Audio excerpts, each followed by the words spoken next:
Kevin Durant had to say. He responded on Twitter. Excuse me, on X. Damn. Hot take artists have ruined the sport. Football guys, no disrespect, but y'all boys need to stay in y'all lane. Y'all don't know what it's like to be between them lines. Give the man a break. He said, between these lines, man, give it a break. Dudes who quit football early to pursue media talking mental toughness. Cut it out. Hey, KD taking shots. But man, just look, love it or hate it. Really is, but yeah. KD gonna respond. I ain't got no problem with it. I like it. I wish more players were like that. I wish more elite superstar players were like that and voice their opinion. That's why I like Twitter. I like X because it gives everybody a voice. Now it cuts the middleman out. Now you have players being able to have an opportunity. Nothing lost in translation. Okay, I got something for y'all then. Okay. Especially on you talking about. I love people having voices, but this is my thing though. You a champion, right? Yeah. So your mindset's gonna be totally different than somebody who wasn't a champion, is it not? Correct. So that's what I'm getting. You got people talking about the game and this and that, but how can somebody really define the game if you never won anything and tell somebody you talking from a losing perspective? You know, you never won. You was an individual. I'm not saying you was. It's a lot of guys that was great players. That were great, but didn't win. That was great. Never won. You don't talk about. It's all about me. What about, you know what I'm saying? And it's like, so you got a problem. You was a great individual, but you wasn't a great team player. You didn't excel your team to be a winner. You didn't win. Your team was losing. So if I'm hearing you correctly, and you can correct me if I'm wrong, you said, unless you've been a champion, how do you tell me what it takes to become a champion? Yeah, I'm right.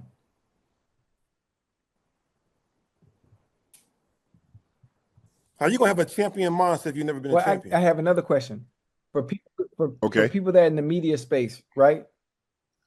Yes. I'm talking to Sean. Obviously, with what he just said, how do you feel about people that talk about the game of basketball, the game of football, the game of hockey, and or pundits or analysts on it, or give their opinion or views on it, but have never played the game? Can you take what they say serious if they've never done it? So this is my thing. I think the media is great at creating these narratives, and they can listen. Everybody can have their opinion about the game. I'm not. This is open. It's an open platform. Everybody can discuss it on every level, from TV to social media to whatever you want to do, podcasts, whatever. But my thing is this, though: when you start dissecting and you really want to know the logistics of what it really truly takes, go talk to somebody who's done it before. I'm not going to come in your space and try to tell you how your job and tell you how your job if I've never done it. I've never been a reporter. I'm not going to sit here and slide and say lane. But with that being said, I'm not going to sit here and discredit people either, though. There are some people that have but the narratives that the media create, it becomes a part of our thought process. It becomes ingrained in us. These stories that everybody, this is the one thing I don't think people truly understand. It's almost like if the media said they believe that bullshit. Yeah. And then now it becomes a thought process. Whether you agree with it or don't, it becomes a part of your thought process, and that's the first thing that comes to your mind when you say something. And that's the one thing that pisses me off more than anything. So, like, at the same time, I'm okay with people having an opinion, but let me give you something else to think about it. Think about it from a different perspective, different side of somebody who actually did it. I walked this life. I walked this path. I'm gonna show you what, from my experience and what I've been through, and I'm gonna pave this direction for you and this ideal for you. So when you sit here and you go through all these narratives, man, it hurts me sometimes and pisses me off. I just sometimes have to recuse myself from a lot of conversations because it's falling on deaf ears because everybody is fucking stuck on stupid at times. You know, common sense ain't common anymore. You know what I'm saying? So, it's so many levels to this shit. You know what I'm saying? It is. I want to hand the baton. I want you to hand the baton off to me because I agree with a lot of what you're saying. Yeah. Guys that have covered this game, and I go particular, I say like a Tony Kornheiser or Michael Wilbon, guys that have covered the game. I think they understand the game, but there are intricacies unless you've been in that huddle, unless you've been in that locker room, in those intense moments, you couldn't possibly know. Now, see, they might go by what somebody told them. I'm going by what I know. Yeah. See, I was in the huddle on fourth down. I was in the huddle on 3rd and 6. I was in the locker room when we had lost 5 straight against Baltimore. So for you to say, I think this is what, no, I'm not telling you what I think. I'm telling you what I know because I was there. Yeah. And so while they can write it and they've covered the game and they do a great job, and I'm like you, I don't discredit anybody that I've never said, well, you didn't play the game, you don't know what you're talking about. I'm saying from a standpoint of being in the locker room, being on the field, being on the court, there are certain things that I can speak to that even in your 30, 40, 50 years of covering a game, can't give the fans what I can, having played the game far less than you've ever covered the game, because I've been in the huddle. I've heard that call, and I looked in guys' eyes, and I know who, guys that put it, what they put in, and I know guys that bull jive, because I'm there, I see them all the time. You get to spend open locker room, 30 minutes, 5 days a week. You get to spend 30 minutes on maybe Monday, Wednesday, Thursday. I don't think you get to come maybe a little bit on Friday. That's all you get. I get to see that guy from 9 to 5, 5 days a week, then on the road on Saturday and Sunday in the locker room. You coming in after the game, so you don't get to talk to him before the game. So you don't know what he's thinking, or you haven't had a conversation with him before. And so that's why I don't discredit guys because there are some guys that do an excellent job, and they've talked to some of the greats, but you see, they're talking to them. Yes. I'm right there with him. I'm right there in the locker room. I'm sitting right next to him. I'm right there in the huddle. And so I just think guys that have played the game. Now, everybody that played the game, Matrix, can't get on TV and talk about the game. Oh, no, and I agree. And explain it in a way that maybe somebody in the media can talk about it. But that doesn't mean just because you can articulate your thoughts more or better that you know the game better or understand the game better.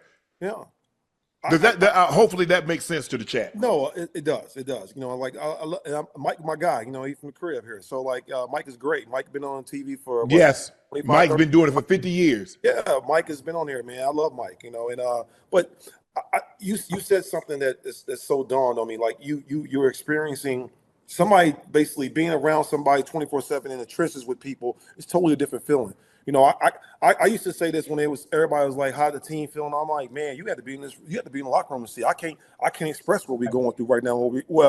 I can't even say it in words. It's kind of you got to be able to feel it. You got to see it. You got to be sitting next to me, and you got to be feeling that heat coming from my teammate next to me on both sides. And we just like we ain't say nothing. So I'm looking at my guy. We about to go to war out here, and it's like it's a whole different mindset. And I think it's so many different levels to this. Because I think it's so many great players that played this game in the NBA. It's a great fraternity I'm in, and I take my hat off to the OGs who paved the way for me, man. I really do. All them guys, they don't get enough credit, man. They don't get enough flowers, man. We don't talk about enough, and it's just sad because every year I feel like we losing some icons in this game, and and I'm 47 now. I just had a birthday last week, and I'm just sitting here. I just got to take my hat off to these guys, man. I thank all the OGs that paved the way for me, man. I'm truly blessed to be in the position I'm in. I don't take none of this for granted. It's kind of like, me trying to go sit into a newsroom and try to tell them how to create a story or write a narrative or bro, I watched the game, but I can't craft it like you could. Yeah. And so, like I said, I don't discredit anybody because I don't think I can do. See, and Ocho, you and I have had this conversation. I don't feel that I can do your job better than you. I just feel I can do my job better than you can do your job. Ooh. Now, if I'm wrong, I'm wrong. But that's how I feel. I don't think I can do your job better than you. I just feel I can do my job better than you can do yours. Yeah. You deduce from that whatever you want. Yeah. But I'm not going to discredit you from your job. Their job, whatever the case may be, a cashier, ain't no way I can be no cashier. I be done gave them people, they give me $1, I give them 10 back. They come in, all them numbers, and I ain't got time for that. I get frustrated. But I understand that people have a job to do. And I think it's easy to say because they won without Jason Tatum. They're not winning a championship without Jason Tatum. What do you think the odds are, Ocho? They win a championship, they're going to win the NBA championship without JT. I mean, so if that's not the case, they're not better without him. Because the odds are they're a better team. Do you think they would have won the championship last year without JT? Absolutely not. Absolutely not. Matter of fact, since you posed that question too, based on Acho and Kevin Durant going back and forth, this was just one game. What happens if they come back in this series and they get it done without Jason Tatum? What happens if they get to the Eastern Conference? Obviously, get to the Eastern Conference Finals without Jason Tatum. What happens if they do get a chip without Jason Tatum? What does that say? Not. Oh, you still think it's not possible? They're not. Even with the way Jaylen Brown played and Derek White. No. And Pritchard. Okay. Listen, I said that same thing, Ocho. I swear I was talking to my guys last night about that. I just said, what if? Hypothetical. Ain't many teams in NBA history ever came back from a 3-1 deficit. But just hypotheticals. It's hypotheticals. Yeah. So that's a hypothetical, Unc. So that's what he's going with a hypothetical. Say, for instance, they win tomorrow. Boston wins tomorrow. They're able to get it back home. Because at the end of the day, the road, I like the Knicks. I do. Jalen Brunson is a savage out there. He's killing that closer. But with that being said, though, the supporting cast only had one game in the series so far that they all up and scored over 20 points. Mm-hmm. One game. So, you don't know what the supporting cast is going to do. Jalen Brunson is the head of the snake over there. And, a lot of these teams are one injury away from not doing anything. Am I right? Yeah. Okay, so, but Boston is one team that has listen, they have enough to still do it. And let me ask you a question. That's everybody show up, though. So, in other words, if I take Acho's reasoning and I listen to you, what if? So, if the Golden State Warriors had won that series, that means they're better without Steph Curry. No. Shit. That's different. That's whoa.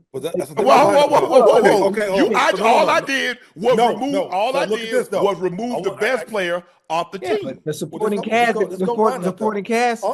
in Golden State is not even close to what they have in Boston.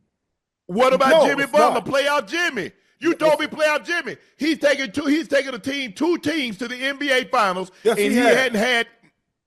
I'm just saying. I'm just throwing it out there. We just have a healthy conversation now since we doing what ifs. Yeah, but they're done now. So they're done. But go look at the roster though. So go Boston starting go roster right now. Top 7 players. They're top 5 now because Tatum is out now. So their current roster right now. Look at their lineup though. Tell me what you think about their line compared to everybody else's lineup. If they're doing what they're supposed to do. Without Jason Tatum, their best 6 players aren't better than the Knicks' best 6 players. You don't think so? Hell no. With Brunson, Cat, Bridges, Hart, who's the other guy? OG. I love New York Knicks. I love those guys. You got Mitchell Robinson and McBride. So if I take the Knicks' 7 best players minus Tatum. And so the Knicks 7 best players, and you to give me the Celtics 7 best players minus Tatum, I'll take the Knicks. Okay, we're gonna see. I mean, KP ain't showed up yet in this playoffs yet. He ain't gonna show up, so let's start looking for him. He's 7-3 and invisible. So see, I'm just a firm believer. I just don't. These guys have you got two guys. Well, you got 3 all-star pedigree guys on Boston Celtics. They've been either a former all-star or not. You know what I'm saying? The only current all-star on their team is Jalen Brunson right now. But Derek White could have easily been. What about Cat? No, hold on. Cat was all-star, but they got 2. That's what I'm saying. New York got 2. Boston, they got 2 current, but Boston has 1 current and 2 former, Drew Holiday and Porzingis. So with that being said, but then Derek White could have easily been one this year. I'm saying, was Al Horford an All-Star too? Did Al Horford make it one time? He has been an All-Star. Yes, he's been an All-Star. He's a former All-Star. So All-Star, I know they're older, but also All-Star pedigree does play and have some leverage. And Matrix, I was a 12th grader. Long time. I was a former 12th grader, Ocho. What the hell? It ain't over till it's over, Ocho. Yeah, you're right. It ain't over till it's over. But remember, this is all hypothetical. But anything is possible. It ain't over till it's over. You know that. Yeah, we do that a lot, though. Ocho, we do that a lot. We see a guy in football go down. Well, they're a better team without him. No, they're not. Absolutely. No, hell, Right. they not. I mean, but Somebody might they won a game one time. Well, they won a game without Chase. Well, that mean they're a better team. What? but No, You thought I wanted to, you talk about hold on. Jason Tatum is about to make his 4th consecutive All NBA Right. team. Well you deserved. mean to tell me a team is better without a first team All NBA selection? you know what makes you question it though, Unc and Sean? You look at the way they played without him in that one game. It raises the question and the possibility of them actually being better without him because of the way they played. What happens, Ocho? What happens when the original teacher's not? You get a substitute. Well, it's not the same. So now you do things differently. I believe the Knicks let their guard down. The Knicks like, well, they ain't got JT. They ain't gonna be ready to play, and they underestimated them. I bet they don't make that same mistake. I bet they don't make that mistake in the MSG. Well, we're gonna see. Well, hope not. You know what I'm saying? You know, but you know, listen, man. When you out here, man, we can't. One of the things I learned a long time ago. You know this. The one thing you can control is what? Your effort. You can't control that fucking ball going in the hoop or not. So you don't listen. You can't control it going in the hoop. So like, hey man, listen, man, people feeling that pressure. And listen, I know Garden gonna be rocking tomorrow. You know what I'm saying? Yeah. Low key, I kind of wish I was in that. I ain't never been to a playoff game in New York. I would love to be there. But hold on. Did Acho did not see the 3 games they lost with Jason Tatum? So you better without him, but you lost 3 games with him. I mean, he had 42. They was up 20 points in every game. Listen, they're not winning. They're not what they are without Jason Tatum. He's one of the best players in the NBA. Oh, by far, easily. That's not. It's hard. Let's just say he's a top 10 player. Yeah. How is a team better without a top 10 player? Okay. You can win a game. See, and I think the thing is sometimes what happens, Matrix and Ocho, is that a team will win a game or two without their best player, and people are starting to believe, well, we can get rid of him and we can get something back. No, you can't. Don't do that. Well, no. So hold on. Okay, now. I'm not gonna agree with that. I'm gonna tell you something now. So, like, put this way: if Jaylen Brown was out and Jason Tatum was playing right now, and they did the same thing, would you be still saying the same thing? No, because I think they need both of them. Because when Kevin Durant became available, they offered Jaylen Brown and Derek White some draft picks for Kevin Durant. They didn't offer Jason Tatum. Yeah, but I mean, listen, KD, my guy, you know what I'm saying? But like, I'm just saying because right now, Jaylen Brown took over the role that Tatum does. Did he not in his last? So he became the main facilitator and did a great job at it. He never gets stuff like he was due though. Okay. Did you see the way he been playing this? Have you seen the way he been playing this series? So Jason Tatum last year was dedicated to point guard per se. That's what they said last year. Right. They let him be the main ball handler. So when you watch them play, a lot of times they go tit for tat. They go, Jason Tatum come down and shoot, then Jaylen Brown come down and shoot at times. Yeah. That's how but now you don't have to go tit for tat. Now you got him designated as that spot right now. Listen, I'm just telling you, it ain't over till it's over with. I'm not saying they can. Listen, I would love to see New York do. I want to go. I wanted to go 7 myself. I do too. I actually I want all these to go 7. You know me, honestly. Hey, it's been some great basketball. You know what I'm saying? So, but at the end of the day, anything is possible. I don't put nothing. It's like I said, it's all hypothetical though. Remember, we were just talking about, but. It's hard to come back from a 3-1 deficit, though. But those first 2 games, though, honestly, they could have easily won, though. They fucked them shits off. They did. They fucked them shits off. So we sit here and we keep acting like, you know what I'm saying, Boston is – one of the things that Boston had, and the reason they was able to prevail last year that most people don't, they have 7 3-and-D guys. One went down with an injury last game. They still got those 6 3-and-D guys. A lot of teams don't have 3-and-D guys. Yeah. They do. Everybody's starting to switch everything now.